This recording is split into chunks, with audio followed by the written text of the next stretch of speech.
આજના બાળમેળામાં ફુગ્ગા ફોડની આપણે રમત રમીએ છીએ. તમારે તમારો ફુગ્ગો બચાવવાનો છે.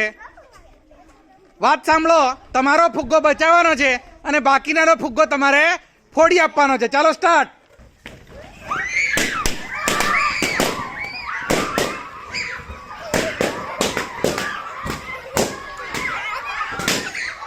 બસ એ બાજુ નથી જવાનું, એ બાજુ નથી જવાનું.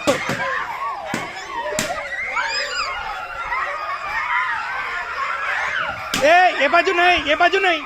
મેદાનમાં મેદાનમાં મેદાનમાં મેદાનમાં જવો. મેદાન મેં જો, મેદાન में જો, મેદાનમાં મેદાનમાં જ રહેવાનું છે. મેદાનમાં રહેવાનું છે, કોઈએ બહાર જવાનું નથી.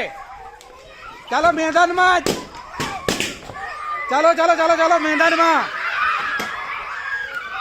કોઈએ બહાર જવાનું નથી, એ બાજુ જવાનું નથી કોઈએ. અહીં મેદાનમાં જ રહેવાનું છે.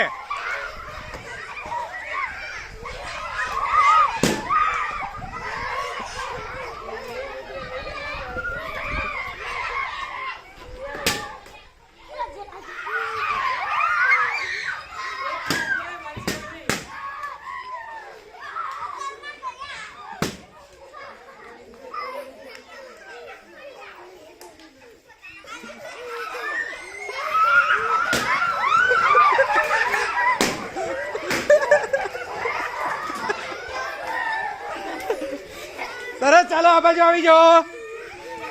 હા ચાલો ચાલો, સરસ સરસ.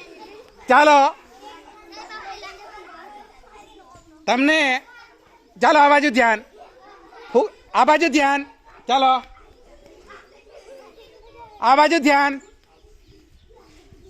ચાલો, તમે તમારો ફુગ્ગો બચાવવાનો બહુ પ્રયત્ન કર્યો, પણ બીજો આવીને તમને શું કર્યું? ફોડી આલ્યો. આપણી જોડે એક પણ ફુગ્ગો નહીં રહ્યો. પણ આની જગ્યાએ આપણે એવું કર્યું હોય કે આપણે બધા જ એકબીજાના ફુગ્ગાને નહીં ફોડતા તો બધાને હચવાઈ રહેતા. તમારોય ફુગ્ગો હચવાઈ જતો અને બીજાનો પણ હચવાઈ જતો. જિંદગીની અંદર આપણે આ જ કામ કરવાનું છે. આ બાજુ ધ્યાન.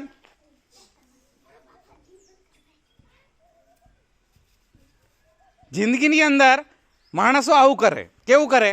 બીજાનું ખોટું કરવા માટે દોડાદોડ કરે.